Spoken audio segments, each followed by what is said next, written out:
Okay, so let's take a look now at this week's listeners' question, which this week comes from Noel McGrath in London. Noel's a long-term supporter of the show and a good pal, so thanks to him for sending this one in. Let's take a listen here at Noel's question.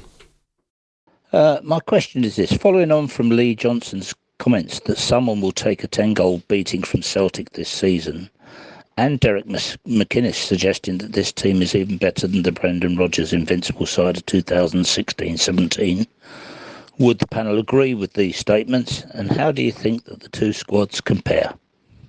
So good question there from Noel. James, your short initial response to that one? Very, very different. I think Rodgers alluded to it a wee bit earlier on there, relied on the hero player. He's big, strong signings, Musa and things like that. And it's all about culture. So it's quite difficult to compare. Which one do I prefer? I do prefer this one, And the Invincibles, obviously the spankers, they gave that lot, gave it a lot of happy times, and obviously was disappointed how and when Rodgers left, and also with how the replacement was brought in. But I prefer this team. Yeah. That'd be my touch. What I'll do, moving forward, I'm going to provide some information in terms of, to give us a fair comparison. We'll look at the trophies, the successes, the players involved, and the style of play. But Matt, I'll come to you next, just your initial response to the question. Well, I think we actually touched on this briefly in the post-match. Yeah, because Derek McInnes said it after the game. Apologies for him needing to listen to me again. I would say that this current team is probably a bit more defensively sound. That's my initial thought on it. However, I just prefer watching this team, but that's not to say I didn't absolutely love the 4 trebles in a row that we won. So it sounds a bit stupid when you're even comparing another team to that, but I think it's because of the season where things did fall apart from us. We dropped so far so quickly. It exposed a lot of areas of the club which had been kind of glossed over, and cracks that had been papered over by the success we had under Rodgers and subsequently Lennon when he continued that briefly. But I think this team feels different because it feels like the club is being managed properly top to bottom. So I just think the whole feeling around the club, if you're being perfectly honest, the one thing that stood out was the European element. Under Rodgers, even though we qualified for the Champions League, you felt like there was a few missed opportunities within there, it would be fair to say. Again, taking the stats out of it and looking with how we played, specifically away from home in Europe, it felt really different under Ange, even though the results ultimately didn't go our way. It felt like we just played better. When you were watching it, you weren't watching the game behind the couch or through your fingers. So for me, I prefer this team. It's probably recency bias, yes, because your heroes are playing for the team rather than jumping down the road to England to play. So for me, I just love Ange, I love the team, and I love our style of play. Yeah. Paddy, what's your take at the moment on it? I think for what Rodgers done for us, what he achieved, the professionalism, I'll try and say that again, professionalism that he brought to the team, and just the standard that we kind of rose to, for me, that is what I prefer more. I think it's too early to comment on Ange's era.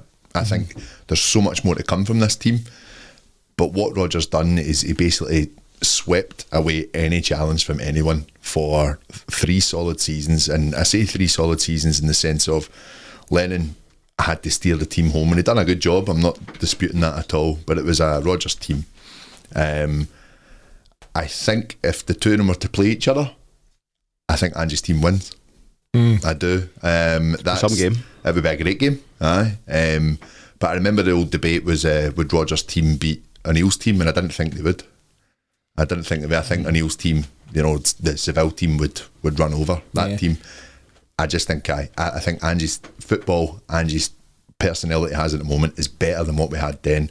Only reason being is that there has been more of a challenge now. Yeah, a couple of really good and interesting points there, Paddy. I think ultimately saying that it's too early to make a comparison might be the overarching point, because Rodgers had a bit more than 2.5 years at the helm. Ange is 1.5 years in with more trophies to lift, hopefully all going well. So listen, let's look at some information which might allow us to give a fairer comparison. So in terms of trophies and success, ultimately, when it comes to Rodgers as well, we've got to keep in mind that any opinions on him may well be clouded, as James says, due to how he left. So let's try and remove that from this, just to be by the question asker, because I know he doesn't like Brendan Rodgers at all. Yeah, but I've no big issues. We can get into it another time. Anyway, in terms of trophies, let's keep it separate. So in terms of trophies, he won 7 out of 7 trophies before jumping ship, which included 2 league titles, 2 Scottish Cups and 2 League Cups. The specific question today, though, is regarding the Invincible side of 2016-17. So, as we know, there's some really incredible numbers around this side. So, as we know, that side completed the domestic season unbeaten across 47 games. They won the league with a record, how many points, Paddy? Any idea? 106. Correct. Don't doubt yourself. 106. 106 points. That's incredible knowledge, Paddy. Which was 30 points ahead of second placed Aberdeen. They won the league on the 2nd of April 2017, which was with 8 games remaining, so it just shows the dominance. That campaign included a run of 22 straight league victories, bettered only by Martin O'Neill's side in 2003-04 season, who recorded 25 straight league wins. And Celtic, of course, completed the domestic treble that season by beating Aberdeen 3-0 in the League Cup final and beating them again 2-1 in the Scottish Cup final, and that became the 4th treble in our history. So, as I say, incredible numbers, and there's absolutely no disputing that. However, I suppose, to hark back to the point there, Paddy, is it a genuine and fair comparison based on 2 things? One, the time elapsed and the fact that it might be too early to make a comparison, but also, as Paddy rightfully said, Miff, who we were up against at the time. So Aberdeen had established themselves as the second force in the country, and Rangers by comparison were a pretty poor side at that time. So is it a fair comparison on that score? I see your point, but at the same time, Celtic were a lot closer to Aberdeen than before Rodgers was appointed, so I think he definitely, the way he very quickly built the side is actually fairly reminiscent to what Ange's done. I'd say that's definitely comparable. I think it's probably more down to style, and whilst there was a certain panache in Rodgers' team, I think there was more a focus on suffocating the opposition by possession. Rather, Ange's team tends to be a wee bit more direct and a bit faster paced, would be the style difference. But again, it's maybe just, I mean, I can remember specifically in Rodgers' first season, there was a few games we won by the odd goal at Celtic Park. There was a real run of fixtures in December. I think we were home to Partick, home to Ross County. We won by the odd goal, and it was really uninspiring stuff. You could argue on Saturday the first half was probably falling into that bracket as well, but I think with Ange's team, if you just look back over the season and a half that he's been here, I think the general standard has maintained a level, whereas under Rodgers it did tend to dip, but they still managed to find a way to win. Yeah, of the two, I mean, I think Rodgers is a phenomenal manager. His track record speaks for itself. Ange is an entertainer. Rodgers is out to win games and trophies, and there's a big difference between the two. Of course, Ange is out to win trophies, but only if he's entertaining the fans. It's the whole performance versus win. So Ange always talks about performance being the main thing, and as a byproduct of performing well, you will win. Whereas Rodgers and many other managers, because it's a kind of, the life of a manager at any club is generally quite short. You rarely see guys getting 4, 5, 6 years now. You get a year and a half, couple of years maybe, and then a couple of bad results and you're out. Brendan Rodgers will most likely be out of a job pretty soon, actually, at Leicester. But Ange's got this different approach where he sees the performance as the be all and end all, and it just happens to be the fact that if that goes well, you'll get a win as well. Yeah. Both great managers. Like you say, they've both kind of got their own idea of how they want to do it. One of the things I would say about Rodgers, which I really, really admired, was his attention to detail. A few people I know that were part of his early training days, or his early pre-season, as early as pre-season when he first arrived, were telling me that he was giving each player a file on the opposition. So, for example, if you were left back, this is the right wingers you might be facing. They might switch their left winger over. Go and study this. You will be tested on this. He was very meticulous that way, and he'd done it with every position in the team. You need to know know when to use your left foot for clearing the ball if you're a goalkeeper, for example. Stuff like that. He was on top of absolutely everything. Yeah. I think there's just a natural fluidity with Ange's team that maybe doesn't have that level of control, yeah. And I just think that's the difference between the two. One of the things I noticed with Ange saying he would never ever change his style in Europe this year, he adapted to the game though with the same style, whereas Rodgers was so rigid in a lot of his play in Europe that's why we get picked off. He didn't want to change, he didn't want to take or try and soak up any pressure, and I think you notice the differences between the two there, and that's probably where I would say I feel a bit more comfortable going into those European games as you've mentioned. But also I just think under Ange as well, he does, in my opinion, have a better calibre of player available. And we're just about to get to the players, but an interesting point is the professionalism. And this isn't to slight Ronnie Dyler or anything that went before Ronnie Dyler, but there is no doubt that Brendan Rodgers came and dragged us into where we should have been in 2016. We should already have been at this level of professionalism by the time he got there, but he managed to drag us in there, and that's why it's been less of a shift now that Ange is here, because generally speaking we got to this level. You can debate what happened with Neil Lennon after that, but the club had brought themselves up to another level, and Ange just continued that to a huge extent. The players, of course, play a huge part in comparing the two sides, so there's no doubt there's real quality, genuine quality throughout both sides. And I've picked out here who I think are the key players from each. So for the Invincible side, just picked out 5 players from each. There's obviously more. Scott Brown, the captain and real influential leader of the side. Scott Sinclair, obviously a key signing. He finished top scorer in the league that season with 21 goals and scored in each of our first 6 league games, beating Jimmy McGrory's previous record of 5 league games. You've got Moussa Dembele, as James mentioned, a real, standout. He got 32 goals across all competitions and scored the first hat-trick against Rangers since Harry Hood in 1973. You've got Tom Rogic, potentially his best season at the club, and he was the man who scored that memorable goal against Aberdeen at Hampden, 27th of May, that sealed the treble. And Kieran Tierney, a big favourite of everybody here, I think.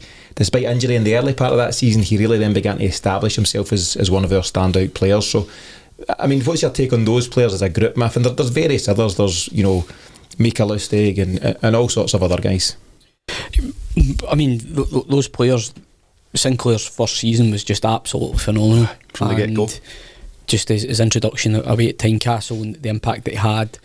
I think we had both Moussa and even the early season form of Griffiths that season. Griffiths was absolutely on fire until he got injured, and then Moussa's just come in and carried it on and showed us what a good player he is. Excuse me. Tierney, that was Tierney really taking things up to another level where you knew you had a serious player in your hands. I think we already felt he could be good, but under Rodgers' professionalism, as I think you guys have already mentioned, that really took Tierney another level. Just on that, Tierney actually, to defend a wee bit of Dyla, Tierney speaks of Dyla as the person that took the professionalism up. Obviously there are a lot of challenges in there with the big personalities and not being backed by his chief exec, so I think Dyla gets a bit of credit for Tierney. And then Brown, who, when you look back through Celtic history, he's just got to stand out like a sore thumb. The fact that I think Rodgers himself would say that Brown was so pivotal to everything they achieved, because Brown bought into Rodgers, which then drove that squad on. Probably Brown a bit burnt by how the Dyla tenure had ended, because I think Brown was also a fan of Dyla and Collins. Mm-hmm. So he's thrown his weight entirely behind that, and then you saw the benefits that we got. I mean, it's obviously a debating point, and we're debating about it because it's something that's come up and a question that's been asked. But each team has its place in history for that time. The team we have now is the team we have because of the players that Ange has brought in. It's different. The types of players that we're buying are completely different to the types of players that Rodgers would have identified, for example, for different reasons. And I just think I think we're on the cusp of something really special. You could turn around and say, well, what's really special compared to a team that won 4 trebles in a row? You probably won't get more special than that, but I think this team might do something, whatever that something is, in Europe. Yeah, you might be right. I think it's important as well, just as a side point, but he's at different times I've noted the work that Ronnie Dyler done yourself as well, James, and I think it deserves real credit because he gave KT his debut. He gave Martin Odegaard his debut, I think, who's now flying with Arsenal. I think he's Arsenal's captain at the best of times, but a seriously talented player. He brought Chris Ayer in from Norway. The guy knows football and he deserves a lot of credit for what he done at Celtic under quite difficult circumstances as well. So real credit to Ronnie Dyler. I think we're all appreciative of what he done at the club. Looking at some of the current players, so I've picked out again 5 players here. So Callum Gregor, who obviously is now the captain and replaced Scott Brown, keeping in mind he was part of that previous team, but he was maybe finding his feet at that point. We've got Kyogo, who's the number one striker at the club and 16 goals for this season so far. Cameron Carter-Vickers, who's become the absolute cornerstone of the defence and arguably our best player this season. It seems to be getting easier for him with each passing game. He worries me that he's too good. He's very good. Yep. Beyond that, you've got Jota, a brilliant talent, someone whose skills are a real joy to watch. And then Rio Hatate. We spent a bit of time on Rio Hatate today, and a player who's starting to show just how vital he is to the team, and again, a huge talent. I mean, what's your take on that, James, in terms of, just a snapshot looking at the 5 from the Invincible team and some of the main players from the current team?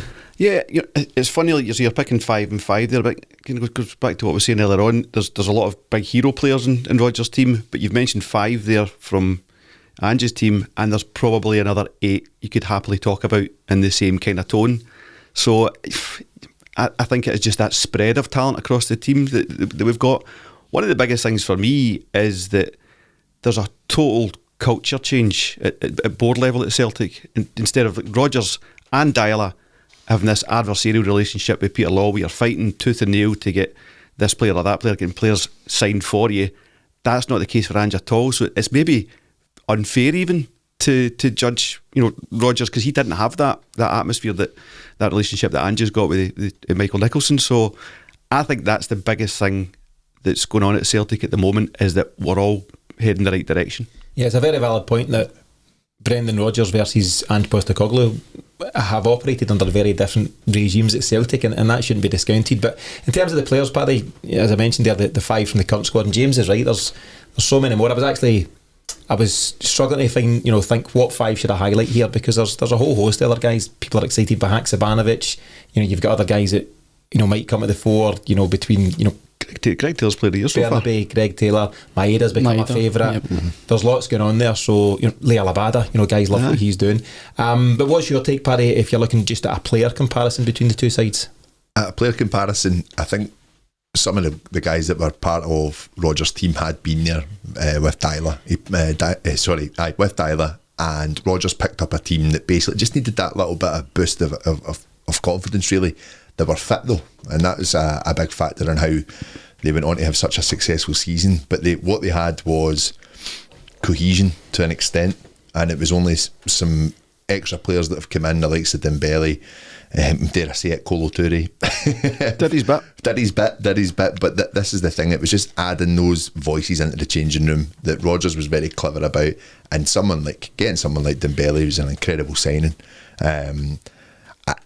I always kind of compared him and Edward for a little bit, but when you look back at it, actually he's probably the best striker we've had since Larsson. And Dembele, in my opinion, just an incredible player. And interestingly, the guy that asked that question, Noel, he's the complete opposite. He prefers Edward. But for me, the Musa all the way. Dembele all day long. And I loved Edward. What about you, Miff? Where do you stand on that? Musa. Yeah. 4 for 4 there. No, won't be pleased at all, James, because you're right. He's an Edward fan over a Dembele fan, and he also has no time for Brendan Rodgers in terms of how he left Celtic. But just going on to obviously the Ange side of things, Ange never had that cohesion. Ange had a select handful of players that were kind of still hanging about from Rodgers' era, to be honest. Mm-hmm. And to get this team going so quickly and so fast is credit to the board, yes, but it's credit to a guy that just knows what he wants and knows when and who to buy. And who to sell. I mean, he went in and then went, right, a lot of you guys aren't going to be here in 6 months or in 1 month. I'm going to go through this team. Also, the thing that links them both together, like you mentioned McGregor, but I also think Rogic as well. He was the one player I didn't touch on when you mentioned him. But the tune that Ange got out of Rogic that season, give me one more. Give me one more, 90 minutes, and he got it. Yeah. It was just a joy. It was an absolute joy to watch. For me personally, Rogic is one of my favourite ever Celtic players. I just love him. Yeah. But there's no doubt a lot of very talented players across both sides, and it's interesting just to look at how that stacks up. There's a final kind of point, but you have touched on it as such. It's the style of play and the entertainment value from the both sides. So I would agree with your points on Brendan Rodgers' side in terms of very much possession based at times, and would sometimes be happy to see out a game 2-0, depending on the circumstances, and just control possession, play it out across the midfield till the whistle goes. Ange's side are not like that, and me and Miff spoke about it in the post match from this weekend, as recently as this weekend. They're absolutely relentless, and we're 2-0 up and cruising against Kilmarnock. and we're running to take throw-ins in the 94th minute to try and get that extra goal. There's a real hunger across the team. They're relentless by comparison to Rodgers' side, and literally don't stop pushing till the final whistle. Well, that team will have been getting in there and looking at some of the chances missed. You look at the Forest chances, you look at the O'Reilly chance, and they'll be worried getting into that changing room. You know, I think back to the Rafe Rovers game in the Scottish Cup last year, and he wasn't happy at all. Yeah. That's a great level to be at. That's what he wants. He wants everyone going to the very end, and that's why we are where we are, because of that mentality. He was not happy. No, you heard them. At the game. You heard them. Brilliant. As we start to get to a close and maybe some sort of conclusion to the question, so I'll ask first of all what team you prefer to watch, right? And I suppose that in itself is a question. Does it necessarily make them a better side? You know, you might prefer to watch the Harlem Globetrotters, but they might not be the best team, you know, on the planet. They are though. They are actually. Aye. Terrible analogy, but you know what I'm trying to say. So, I mean, I'll come to you first, smart guy. So, smart guy. Who do you prefer to watch out of the two teams? You've watched them both. You've been season ticket holder for however many years. You've seen them both in the flesh. It's got to be Ange's team, and probably not just because they're the most. I just think the players that they have in the team, you can see, you know what's coming, but it's stopping. It's a problem.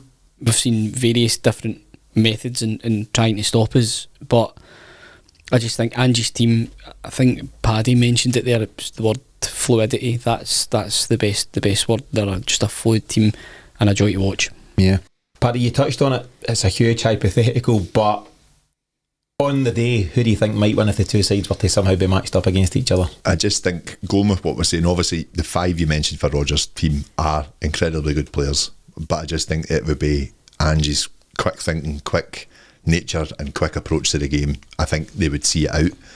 I think it would be a close game, I really do, but for me it's Ange's team. It's kind of the one that's very, very exciting to watch. Like we spoke about with Rodgers, there was those games where you're like, come on, try something a bit different.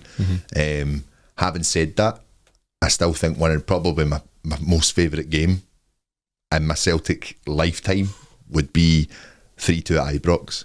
Who brings a striker on? Who brings a striker on with 10 men? Odsonne Edouard. Incredible. Yeah, incredible.